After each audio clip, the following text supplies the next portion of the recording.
இது வரைக்கும் நான் விளையாடின இடத்துல ஓரமா நின்று வேடிக்கை பார்த்த நீ, நான் நடந்து போனா ஓரம் ஒதுங்கி போற நீ, இன்னைக்கு புல்லட் வண்டி ஓட்டுறியா? இன்னைக்கு என் கூட சரிசமமா நீ வந்து விளையாட்டி என்னையே அந்த விளையாட்டுல தோக்கடிக்கிறியா? ஒரு காலத்துல நான் மட்டுமே படிச்சிருந்தேன், நீ அந்த இடத்துக்கு கூட வர முடியாது. இப்ப நீ அந்த இடத்துல வந்து படிச்சு முன்னுதாரணம் மிக்க மாணவனா வந்து நீ வரியா?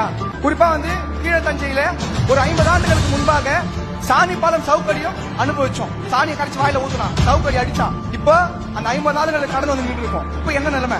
அப்ப சாணியை கரைச்சு ஊத்துறான், இப்ப டீ தண்ணி பிடிச்சி வச்சான்.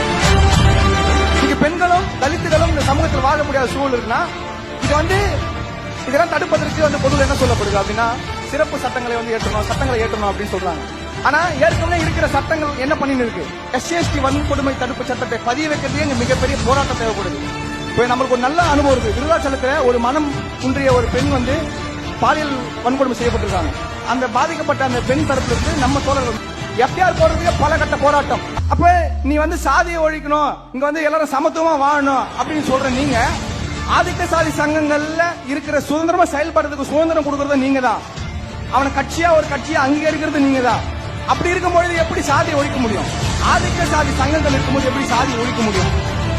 அப்ப இதை பத்திலாம் இங்க இருக்கிற ஆட்சியாளர்கள், இங்க இருக்கிற அரசு வாயை கொடுப்பதே கிடையாது.